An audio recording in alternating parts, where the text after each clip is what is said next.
Well, Brian, can I get your thoughts on that game? Obviously not happy.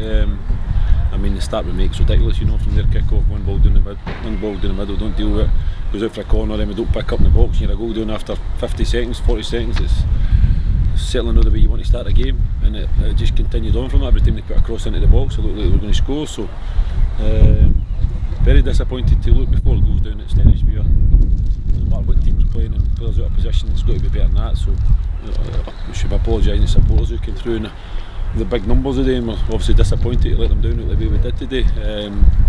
Second half a bit better, but by that time it was damage limitation had been done, so but it's certainly not acceptable. As I said, that's two really poor results for us on the bounce, which up to that, as I say, it was 5 games undefeated before clean sheets. That's the thing that's surprising.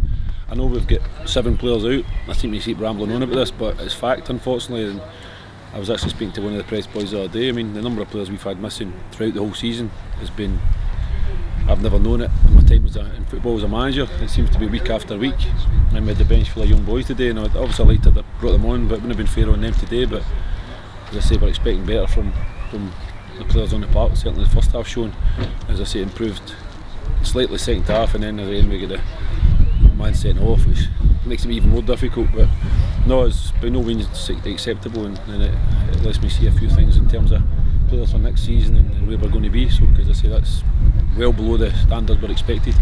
Although it was a very difficult game to watch and probably one very frustrating for yourself, is there any positives in there that you can take from it, even if it's individual players or if it's just as a team, resilient in the second half? Not really, no. I mean, as I said, second half we battled away down to 10 men and we kept a clean sheet second half, but as I said, the damage was already done. It's too little too late for us, and as I said to players at half time, that's unacceptable. Whether you're going to be here next year or in our club, that's certainly not the standards that we're looking for, so they need to buck up their ideas and do better than they did. And that's collectively, that's not individually, so as I say, we need to get players hopefully back, because as I said, we had 6-7 players missing today, and Callum Wilson's on the bench, but he's not fit to go on. So again, as I said, the rest were just young boys, 17 from the under 18s. So it doesn't help. I mean, as I say, I'm not going to lie, it doesn't help us in changing the whole back four today, and we looked certainly way off it. As I said, they've got a decent striker, a big boy Thompson, who's physical, but we have to do better than that in the basics. I mean, crosses into the box, if you're not strong against your man and you're not defending properly, there's your outcome. And as I say, it's to put 4 goals down in that short space of time, certainly nowhere near good enough. And finally, you mentioned that you had a couple of young players on the bench today. Are you going to be looking to give them any names from game 10 at the end of the season, or is it just going to be one where it's week by week you have to at least see what players you have available?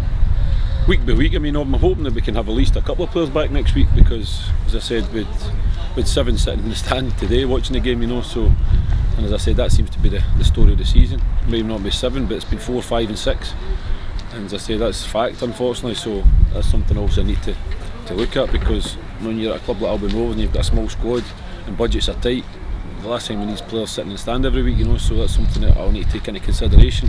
It's maybe just bad luck, but we seem to have had bad luck for most of the season, so but we just need to battle on. As I say, we did the job and got over the line, but as I say, the last 2 performances have been way below the standard that's expected.